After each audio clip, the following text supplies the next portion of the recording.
Bonjour très chers internautes, c'est avec un réel plaisir que nous allons aborder un nouveau numéro sur notre chaîne et cette fois-ci nous allons parler d'un sujet qui va faire suite à celui que nous avons abordé tout récemment. Nous nous sommes interrogés sur la question de savoir peut-on être chrétien et franc-maçon en même temps, et nous avons apporté assez d'évidence pour prouver qu'il y avait incompatibilité entre la véritable foi messianique, donc la véritable foi chrétienne, est incompatible avec la franc-maçonnerie. Maintenant, aujourd'hui, nous allons aborder un nouveau numéro. Nous allons parler d'un sujet que nous allons simplement intituler « Selon le modèle ». Donc, selon le modèle, pourquoi est-ce que nous allons parler de selon le modèle? Puisque nous allons effectivement interpeller encore William Marion Branham pour ceux qui sont encore dans ce mouvement et qui ne savent pas réellement ce qu'est le message de William Branham et ce que ce message a été dans son origine, dans sa genèse, et ce qu'il est aujourd'hui, et quelle est la destination véritable qui amène, la destination véritable qui attend ceux qui adhèrent, ceux qui y demeurent. Alors nous allons aborder ce numéro pour faire suite et puis apporter des éléments évidents qui vont permettre à ce que nous puissions encore avoir un éclairage assez approfondi sur le message du temps de la fin, sa relation avec la franc-maçonnerie.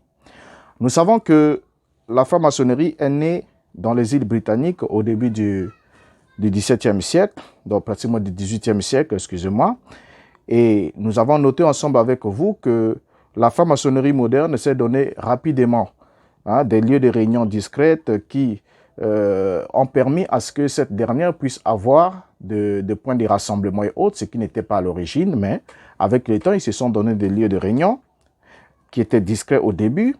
Alors, on comprend qu'au niveau même de la franc-maçonnerie, il y a deux types de construction d'un temple maçonnique. Deux types de construction d'un temple maçonnique, qui sont lesquels? Il y a d'abord des temples modestes et il y a des temples spectaculaires. Ces deux types de constructions ont commencé à occuper le monde, à occuper les territoires qu'il fallait pour tenir des réunions. Donc, les maçons, lorsqu'ils construisaient les lieux de culte, les lieux de réunion, ils avaient deux types de constructions. Donc, il y a les types de constructions qui sont très modestes. Donc, vous n'allez pas vous rendre compte effectivement qu'ici, c'est vraiment un temple maçonnique. Donc, c'est tellement discret en même temps. Et il y a des constructions spectaculaires, c'est-à-dire à la première vue, dès que vous voyez, vous savez, vous sentez et vous reconnaissez que réellement, il y a une œuvre qui a été faite ici. Alors, toutes les deux constructions, qu'elles soient modestes, qu'elles soient spectaculaires, répondent en réalité à un programme symbolique très codifié qui prend comme référence mythique le temple de Salomon à Jérusalem et élabore à partir d'un rituel complexe puisant à de nombreux courants spirituels. Je m'explique. Lorsque les constructions maçonniques sont faites, il y a une certaine architecture qui est utilisée.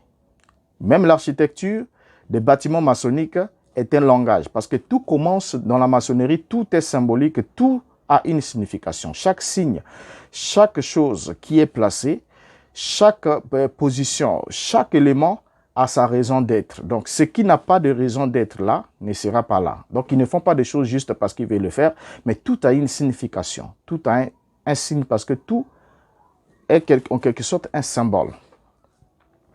L'architecture maçonnique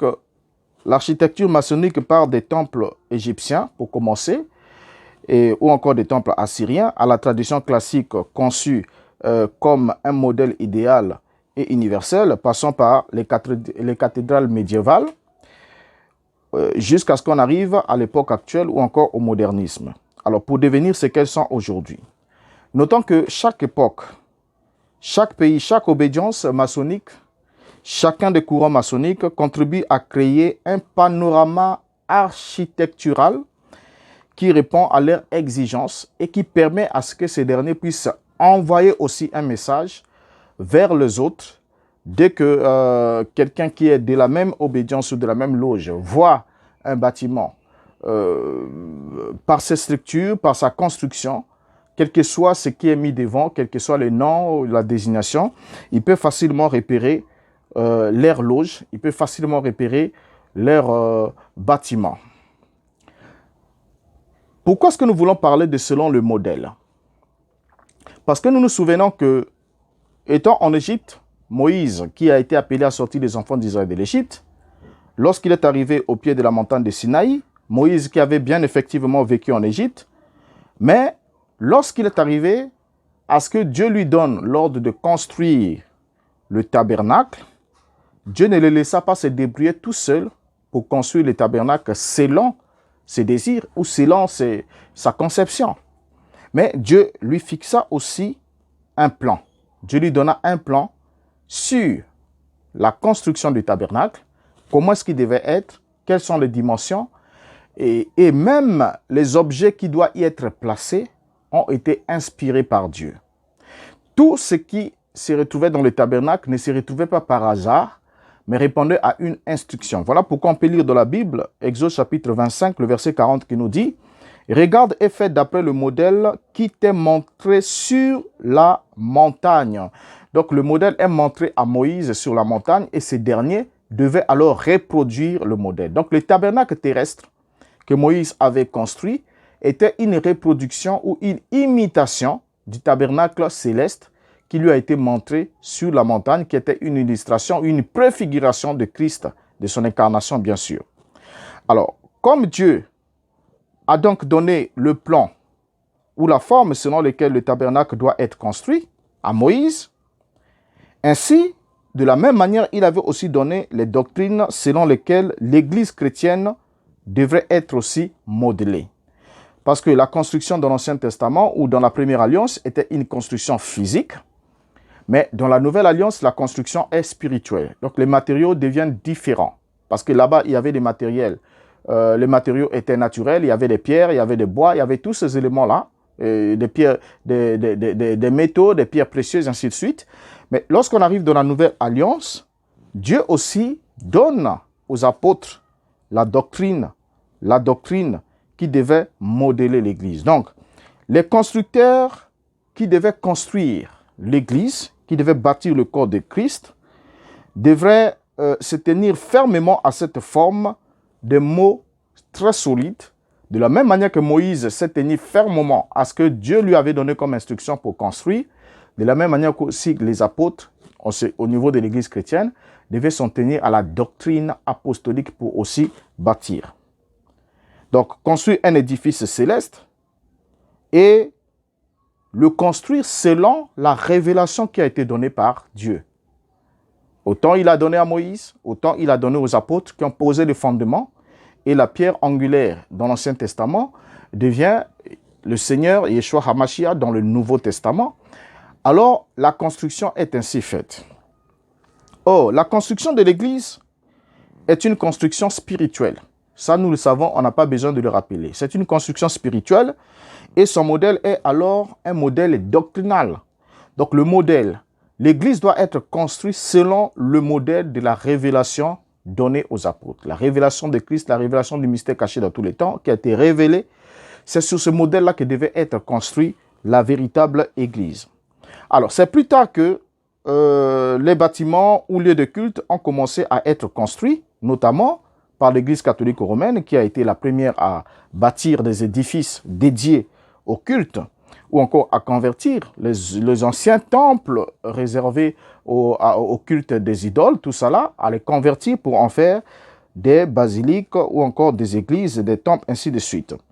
Alors, par la suite aussi, les protestants vont emboîter les pas. Quand les protestants emboîtent les pas, cela est suivi. Alors, ils sont suivis par les mouvements évangéliques. Et on va voir alors s'élever par-ci, par-là, au fil des derniers siècles, des lieux de culte. Des lieux où les gens choisissent, ils achètent ou bien ils louent et ils édifient un bâtiment qui leur permettra alors de se retrouver pour passer leur culte, tenir leurs réunions de prière, ainsi que tous leurs programmes religieux.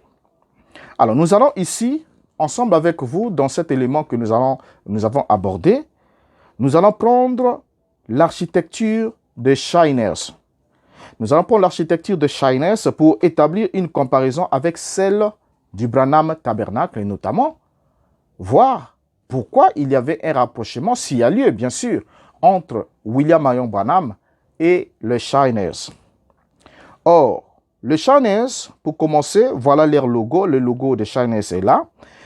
Et quand vous voyez ce logo de Shiners, d'abord, commençons d'abord par présenter qui sont les Shiners, pendant que nous avons toujours le logo qui est là devant nous. Et sur ce logo, nous voyons bien, nous avons ici ce logo, et nous voyons qu'il y a une entité qui est assise, assis sur un trône, tenant 2 épées et assis sur un trône au-dessus des 3 marches. Qui sont les Shiners?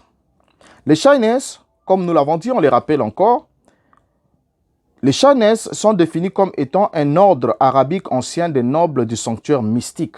Regardez déjà la définition. Et c'est une société paramaçonnique nord-américaine fondée par Walter Fleming et William J. Florence à New York dans les années 1870. La particularité qu'a cette association, c'est-à-dire paramaçonnique, quand on dit paramaçonnique, ça veut dire que cette association ne recrute ou n'accepte l'adhésion en son sein que des gens qui sont maçons.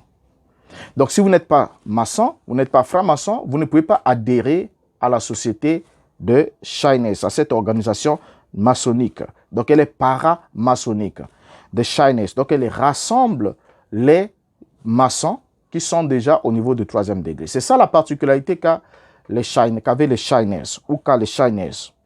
Donc, leur particularité est qu'ils recrutent leurs membres parmi les francs-maçons du 3e degré. C'est ce qui illustre exactement pourquoi ce personnage symbolique qui est là assis avec des épées est assis sur un trône qui est au-dessus de 3 marches. Donc, au-dessus de 3 marches. La première marche doit être celle des apprentis, la deuxième doit être celle des compagnons et la 3e marche doit être celle des maîtres, qui sont les 3 premiers grades, les 3 premiers grades maçonniques. Alors, notons que les francs-maçons se déclarent être les bâtisseurs. Ça, c'est ce qu'ils se disent. Ils se déclarent être les bâtisseurs, non seulement pas les bâtisseurs de la maçonnerie ouvrière, vous voyez, mais les bâtisseurs du bâtiment intérieur de l'homme. Donc, l'homme au-dedans de lui, ainsi de suite, avec d'autres éléments, comme nous l'avons déjà évoqué dans d'autres vidéos. Mais non, les francs-maçons, en se déclarant comme étant des bâtisseurs, ils affirment que l'apprenti est celui qui taille la pierre. Donc, un apprenti maçon, c'est celui qui a d'abord la mission de tailler la pierre brute. Et ensuite, le compagnon est celui qui construit des murs. Donc, à partir des pierres brutes, les pierres qui sont taillées, le compagnon, lui, il érige les murs. Et ensuite, le maître maçon, il a pour mission de bâtir une cathédrale. Et quand on parle d'une cathédrale, nous avons les murs, nous avons les angles, nous avons la jonction, nous avons tous les éléments qui vont avec pour que l'édifice soit complet et achevé. Alors, ici, nous parlons du modèle. Donc, selon le modèle, déjà en regardant rien que le logo des Shiners, pour ceux qui ont un regard perçant, vous allez quand même constater quelque chose. Regardez la structure. Ramenons encore ce logo devant nous. Regardez la structure de ce logo. Comme vous voyez qu'il y a d'abord 3 marches. Et les 3 marches donnent aussi 3 décalages. Donc, de façon latérale, vous avez 3 décalages. De façon faciale aussi, vous avez les 3 marches. Et de façon latérale, donc de profil, vous avez les 3 décalages. Et regardez bien la structure. La structure, c'est très important parce que nous sommes là-dessus. Et regardez bien la structure de ce logo de Shiners. Alors, quand nous voyons la structure, nous allons alors emmener la structure d'un temple Shiners dans les années 30. Voilà, nous avons ici un temple Shiners. Vous voyez là, les références sont là. Et là, ce temple, nous sommes dans les années 30. Et dans les années 30, quand vous regardez la structure faciale de ce temple, vous allez vous rendre compte que la façade de ce temple répond exactement à la structure du logo des Shiners. Vous voyez? Alors, lorsque vous regardez la structure de la façade avant de ce temple maçonnique de New York, vous voyez exactement que nous sommes en face d'un bâtiment qui est exactement construit structurellement de la même manière que le logo de Shiners. Et ici aussi, comme ici, nous avons ici un hôpital Shiners pour les enfants.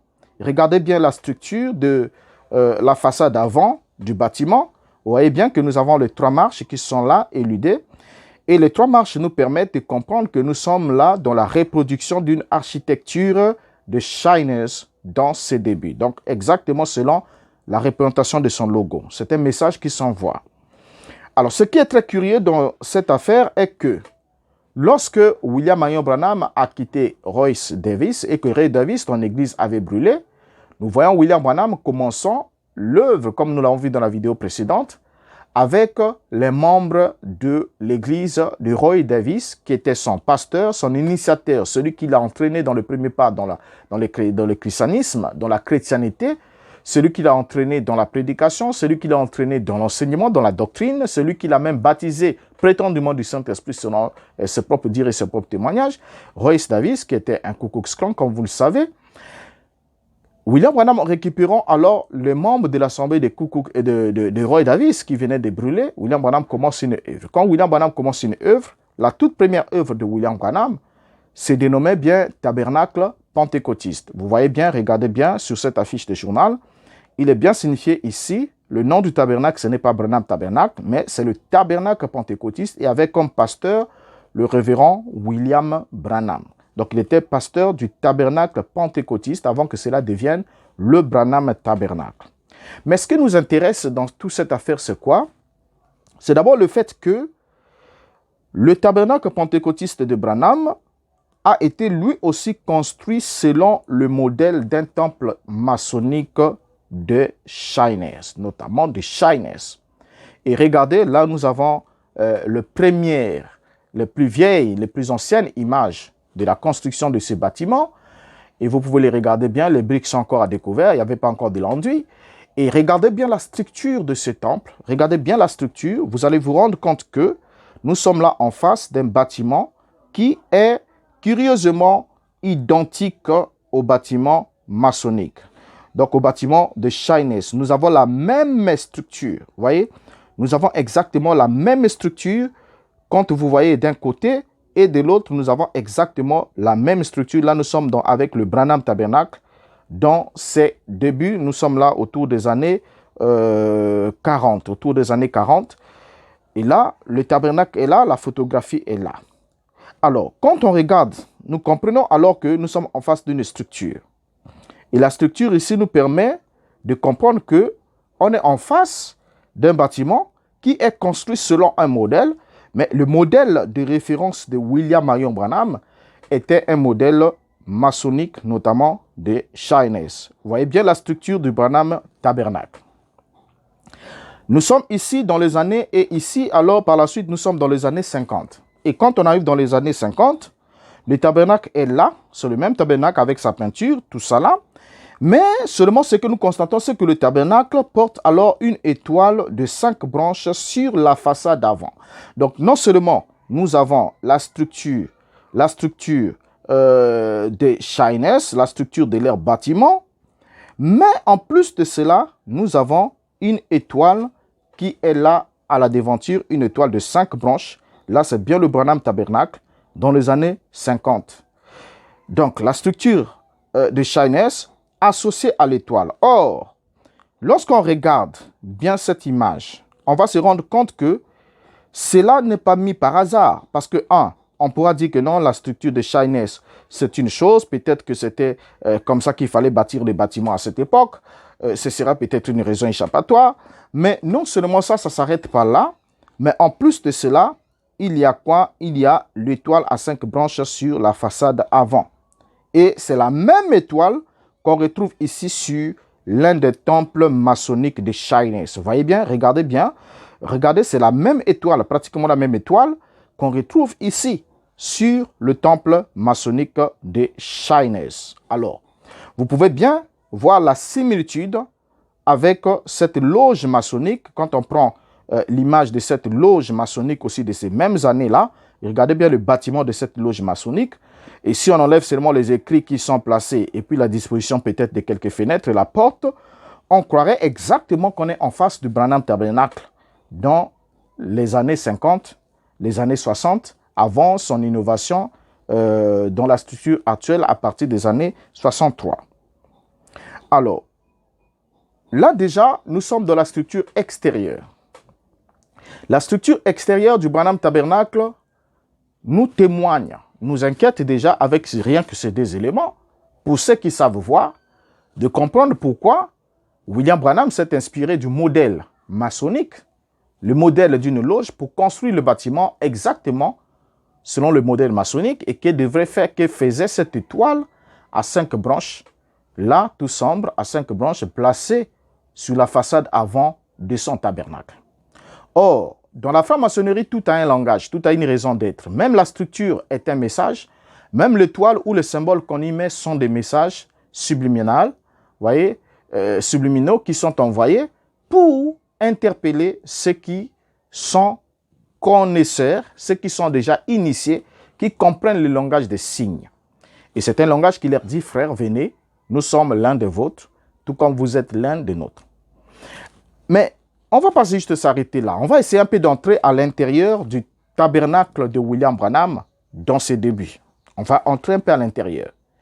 Et bien qu'on ne va pas étudier et voir tous les éléments qui sont à l'intérieur, mais nous allons prendre quelques points, quelques éléments. Notamment, nous allons parler de du chandelier à 7 branches en rapport avec la franc-maçonnerie et sa relation avec le message de William Branham.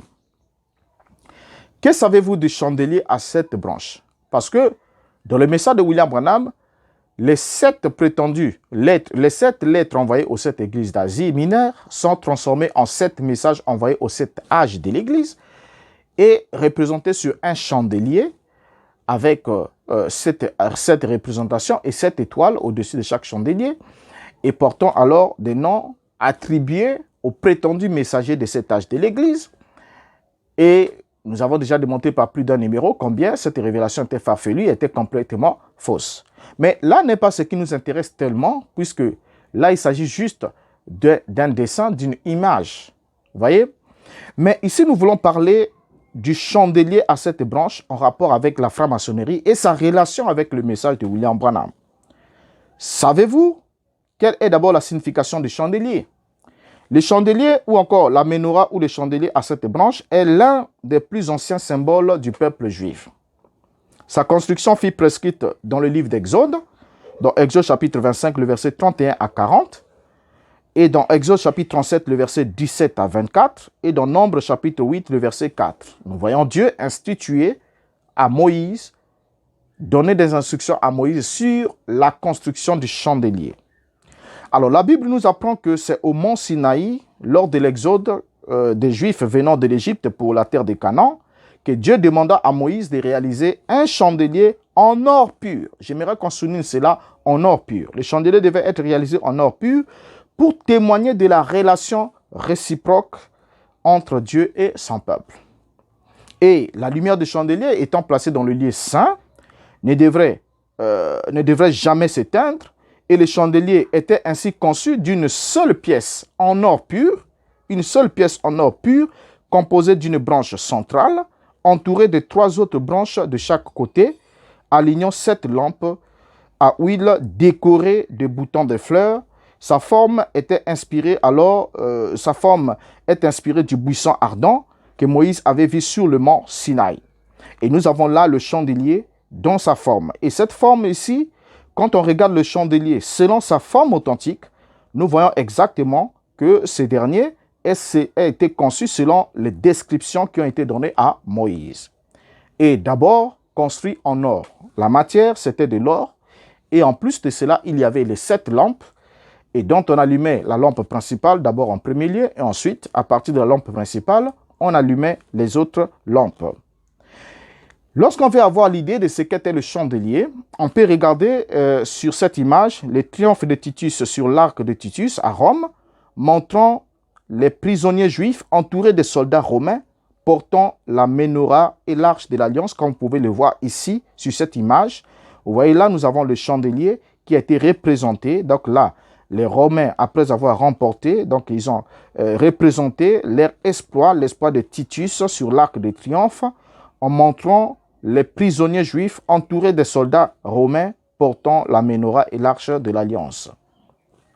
Alors, son symbole est également, non seulement le chandelier est un symbole, un élément symbolique, et lorsque nous arrivons dans la nouvelle alliance où il a été demandé l'érection d'un temple spirituel, le temple naturel.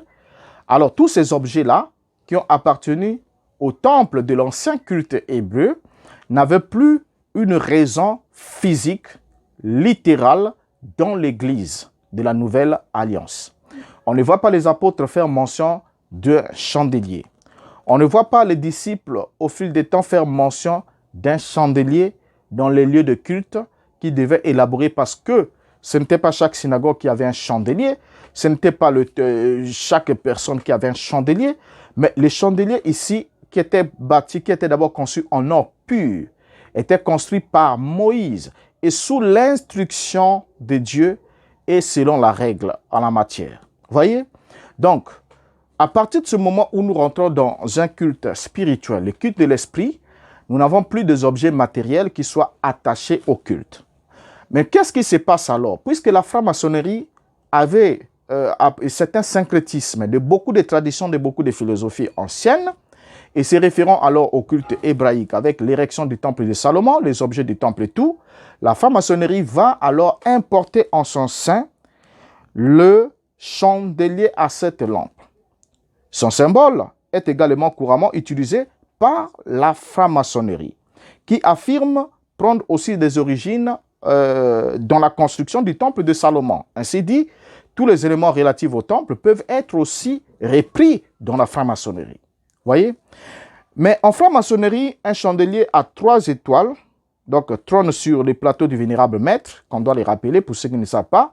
Il y a d'abord un chandelier à 3 étoiles qui trône sur le plateau du vénérable maître, mais lors des banquets d'ordre, soit ça peut arriver au moment des solstices d'hiver et autres, c'est un chandelier à 7 branches qui est placé devant lui, alors que le premier et le second surveillant se voient attribuer respectivement un chandelier à 5 branches et à 3 branches. Pourquoi devait-il y avoir un chandelier à 7 branches dans la franc-maçonnerie? Parce que, bon, ils ont pour beaucoup de raisons, ils ont des raisons à leur niveau, mais pourquoi est-ce qu'il devait avoir un chandelier à 7 branches? C'est parce que c'est en 7 ans, hein, parce que 7 ans est en quelque sorte l'âge du maître maçon, signe d'une initiation complète. Donc, le maître maçon, c'est pendant 7 ans. Vous voyez, donc lorsqu'on arrive à 7 ans, c'est l'âge du maître maçon. Et 7 ans, c'est aussi le signe d'une initiation complète. Voilà pourquoi vous voyez que le chiffre 7, même au niveau de la franc-maçonnerie, est un chiffre très symbolique. Le 7 est le chiffre de l'éveil, c'est le chiffre de la sagesse, le chiffre de la sérénité. Voilà, donc c'est le signe que la lumière transcendantale a enfin rencontré le cœur de l'homme. Ça, c'est selon la franc-maçonnerie. Mais qu'est-ce que nous trouvons de mal? Est-ce qu'il y a-t-il de mal à ça? Regardez par exemple dans cette image ici. Vous voyez, quand vous regardez cette image ici, vous voyez que c'est franc-maçon qui est là, sur sa table de travail, la table de loge. Voilà, vous avez là un chandelier, mais seulement le chandelier ne porte pas 7 lampes. Non seulement ce n'est pas un chandelier en or pur. Premièrement, ce n'est pas un chandelier construit par Moïse, selon l'instruction de Dieu. Deuxièmement, ce n'est pas un chandelier construit en or pur avec 7 calices et un réservoir, un réceptacle d'huile pour permettre à ce que l'huile montre et les mèches soient imbibées dans l'huile et que l'huile puisse alimenter les 7 lampes.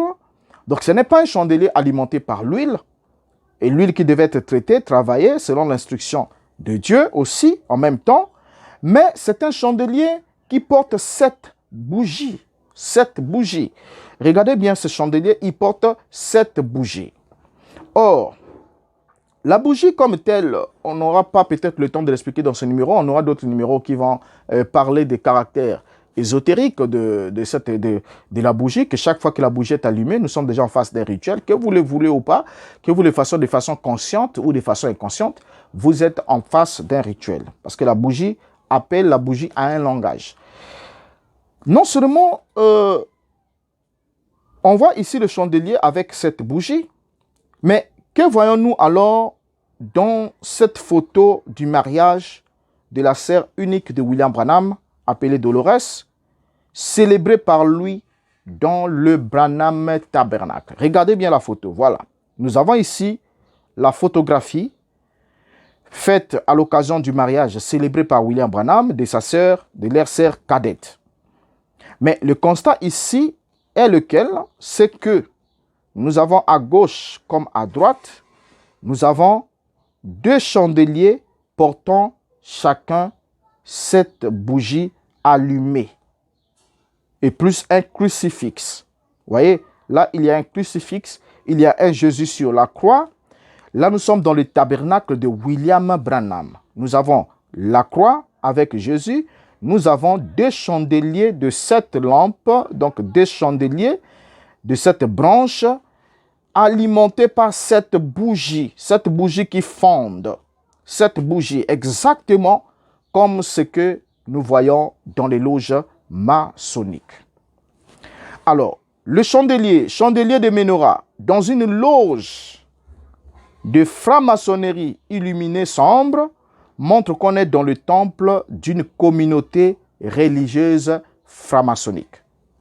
Retenez bien cela, la présence du chandelier maçonnique, les chandeliers de la franc-maçonnerie, donc alimentés par les 7 bougies qui sont allumées, qui n'a rien à voir avec l'instruction du chandelier donné par Moïse et qui devait aussi brûler uniquement dans le lieu saint du temple de Jérusalem. Le Christ avait dit, l'heure vient, ce ne sera ni à Jérusalem, ni sur cette montagne qu'on adorera le Père. Donc Jérusalem, on parle de Jérusalem à cause du lieu d'adoration qui était le temple. Le temple étant détruit en l'an 70, et c'est le culte du premier sacerdoce lévitique étant passé. Nous rentrons dans le culte de l'esprit. Nous ne voyons pas les apôtres, comme nous l'avons dit, faire usage d'un élément symbolique relatif à l'ancien culte. Pas de chandelier, pas d'arche d'alliance, pas de cuve de rein, pas d'autel des holocaustes. Toutes ces choses-là, nous ne voyons pas les apôtres en faire usage après qu'ils soient entrés pleinement dans le message de la nouvelle alliance. Vous voyez un peu? Donc déjà ici, lorsque nous voyons, parce que là, on veut garder cette photo, gardons cette photo devant nous. Nous sommes là dans le Branham Tabernacle avec William Branham. Et vous voyez bien, nous avons 2 chandeliers alimentés par 7 bougies allumées, 7 bougies blanches allumées. Tout ritualiste sait interpréter le langage, et les lampes ou les 7 chandeliers avec les 7 bougies allumées ici, dans ce tabernacle, nous montrent pleinement que celui qui vient ou celui qui arrive, lorsqu'il voit ces 7 lampes, telles que vous les voyez là, les 7 chandeliers alimentés par 7 bougies allumées, comprend simplement qu'il se trouve dans une communauté religieuse franc-maçonnique. Une communauté religieuse franc-maçonnique. C'est cela. Voyez? Notons ensemble, frères, avant qu'on termine.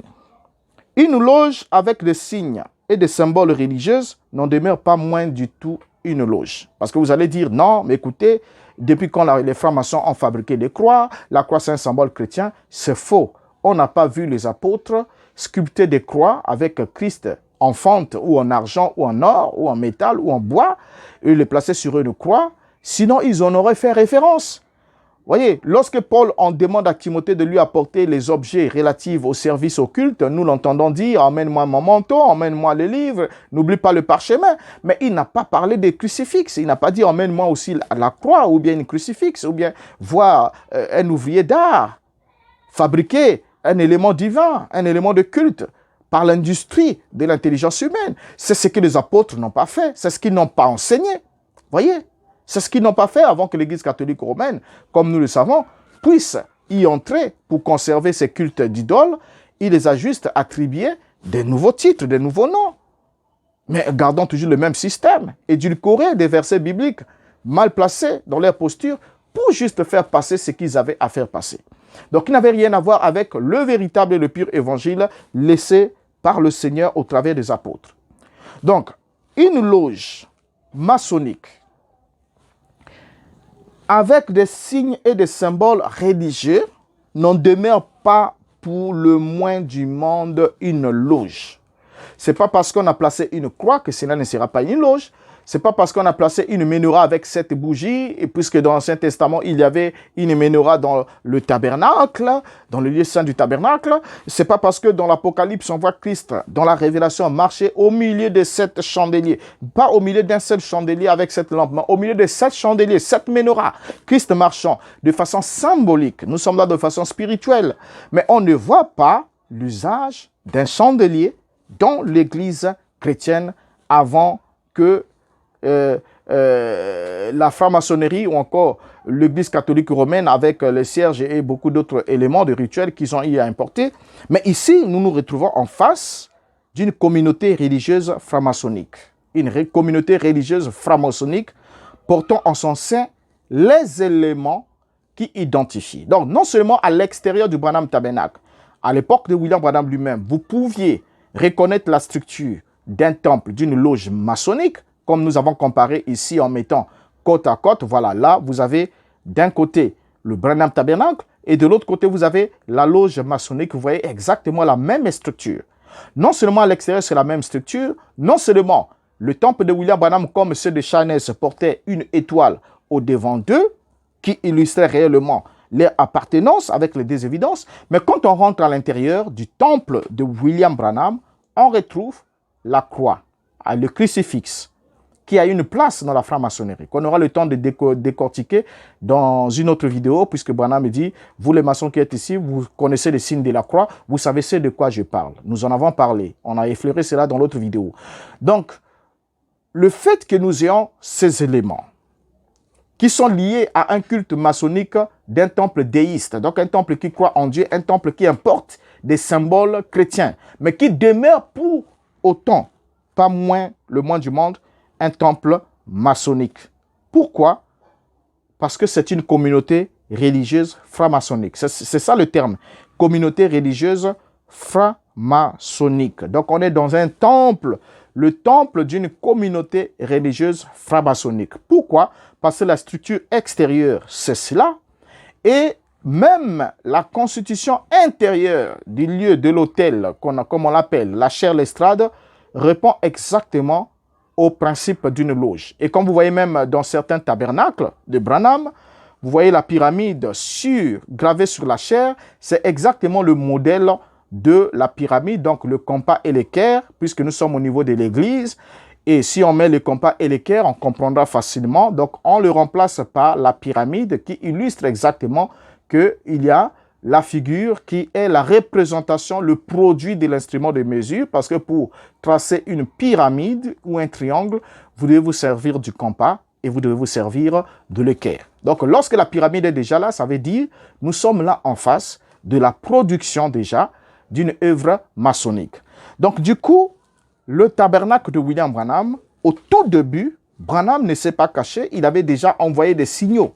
Pour ceux qui ne savent pas, qui passent encore le temps à débattre, non, il n'était pas franc-maçon, il ne croyait pas à la franc-maçonnerie et tout. Mais vous avez compris, ensemble avec vous dans le numéro précédent, et nous avons encore d'autres numéros qui viendront, où nous allons acheminer, démontrer par plusieurs numéros la relation limpide, la relation claire, la relation très soudée, très fraternelle entre la franc-maçonnerie, entre William Branham et la franc-maçonnerie. Un autre élément de passage avant de chuter. Lorsqu'on vient dans le message de Branham, les pasteurs et les diacres sont votés. Ils sont votés. On vote les pasteurs, n'est-ce pas? Or, ce système-là d'établissement du pasteur par vote, c'est exactement le fonctionnement d'une loge. C'est comme ça que fonctionne une loge. En effet, comme une association, le président d'une loge est élu démocratiquement. Il est élu démocratiquement 3 fois au maximum et diverses fonctions sont attribuées à chaque membre comme trésorier ou l'administration. Et c'est exactement comme ça que fonctionne aussi les tabernacles de William Branham depuis son époque. Et d'autres aussi aujourd'hui suivent les mêmes pas, mais d'autres se fichent et se disent non, on n'a pas le droit d'être voté parce que je suis le fondateur, donc je n'ai pas besoin d'être voté. C'est le pasteur qui vient par la suite, qui est proposé par le fondateur, qui doit être voté. Si l'Église accepte ou pas, on le vote, ainsi de suite. Mais lorsqu'on parle du vote du pasteur à l'église, vous allez me dire, mais écoutez, dans l'église primitive, là-bas, avec les apôtres, ils avaient fait le choix, ils avaient voté pour Matthias. Mais Branham lui-même nous a dit, dans la citation qu'on avait lue quand on avait parlé de l'histoire de la succession des messages de Branham, il avait dit lui-même, et ça c'est pas moi-même moi qui l'ai dit, il avait dit que c'était charnel. Et d'abord, vous devez noter que les apôtres se sont réunis pour choisir le successeur de Judas, alors que le Saint-Esprit n'était pas encore venu. Ils ont commencé à vouloir mettre de l'ordre, alors que le Christ leur a dit, attendez jusqu'à ce que le Saint-Esprit revienne. Donc, sans Saint-Esprit, ils ont fait le tirage au sort, c'est ce que la Bible dit. Ils ont fait le tirage au sort, le sort est tombé sur Matthias, et ensuite ils ont prié le Seigneur, ils ont imposé les mains, voilà, ils sont partis avec lui comme ça. Ça n'a pas été le choix de Dieu, et du tout, le Matthias, on n'a jamais entendu quoi que ce soit à son sujet, voyez. Mais lorsqu'il arrive à Dieu de faire le choix lui-même par le Saint-Esprit dit, mettez-moi Paul et Silas à part, pour Paul et Barnabas, pour l'œuvre pour laquelle je les ai appelés. Vous voyez, donc il y a le choix qui est fait par l'Esprit parce que c'est une œuvre de l'Esprit. Ce n'est pas l'œuvre de l'homme. Donc l'homme ne pouvait pas le faire. C'est Christ qui a choisi les apôtres. Les apôtres ne pouvaient pas à leur tour choisir qui doit travailler, qui ne doit pas travailler, remplacer qui que ce soit. Donc le vote des pasteurs n'a rien à voir dans une église où il y a le Saint-Esprit. Les apôtres l'ont pratiqué quand ils n'avaient pas encore le Saint-Esprit. Mais là où il y a le Saint-Esprit, c'est le Saint-Esprit qui désigne qui doit être qualifié pour l'œuvre. Ce n'est pas parce qu'on voit, à cause de l'affinité, à cause du choix, à cause de quoi que ce soit, mais c'est parce que l'Esprit l'a voulu, c'est l'Esprit qui l'a voulu ainsi, et l'Esprit en fait le choix. Maintenant, si l'Esprit ne fait pas le choix, c'est qu'il n'est pas là. Et il faut l'attendre qu'il vienne afin qu'il fasse le choix. Mais aussi longtemps que c'est les hommes qui votent des pasteurs, c'est qu'on est dans une assemblée ou une communauté qui n'est rien d'autre que une loge maçonnique. Donc, une loge, comme nous l'avons dit, nous sommes dans le temple d'une communauté religieuse franc-maçonnique. Même quand le pasteur qui est là, des fois, ne le sait pas, mais maintenant, là, en tant que conducteur d'hommes, croyant du message de William Branham, vous le savez. Et je sais qu'il y a beaucoup de choses que vous savez. Et il y a d'autres aussi qui savent consciemment, qui sont conscients. Enfin, mais c'est des brebis qui sont là en bas, avec l'image qu'on a. On essaie un peu de se battre pour dire non, Branham n'était pas franc-maçon. Ici, il dit franc-maçon, qui ceci, cela, tout et tout. On essaie un peu de vouloir redorer le blason, mais pourtant, tout celui qui a les yeux ouverts, juste une étude comparée, puisque la Bible dit ne prêtez pas foi à tout esprit, mais examinez toutes choses. Mais l'examen étant fait, nous faisons une comparaison, nous voyons que c'est les mêmes éléments qu'on trouve dans la loge maçonnique qu'on retrouve dans le tabernacle de William Branham. Donc vous comprenez alors que le Dieu qui avait parlé à Moïse et qui lui avait donné le plan et le modèle de la construction du temple, du tabernacle plutôt, n'avait jamais parlé à William Branham.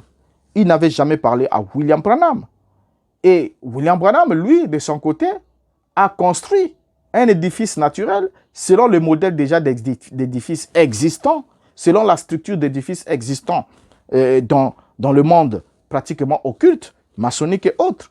Or, nous retenons ensemble avec vous que le modèle est une chose ou une personne qui, grâce à ses caractéristiques, à ses qualités, peut servir de référence ou d'imitation ou encore de la reproduction. Voyez? Si la franc-maçonnerie était l'imitation, parce que certains vont dire non, c'est les francs-maçons qui ont imité. Parce que j'entends même d'autres dire non, mais nous utilisons la Bible. Non, les francs-maçons aussi utilisent la Bible. Est-ce qu'on va jeter la Bible parce que les francs-maçons utilisent la Bible? Non, on n'est pas là, on n'est pas là. C'est même comique, vous voyez, ça fait rire quelquefois lorsqu'on entend des prédicateurs donner ce type d'exemple bidon. Ce type d'exemple bidon. Pourquoi? Parce que la Bible a été écrite, traduite avant que la franc-maçonnerie puisse la récupérer. Vous voyez?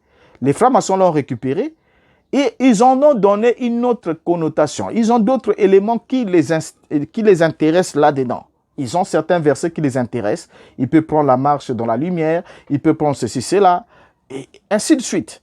Et ils vont alors enrober leur enseignement de certains versets et commencer à les faire passer.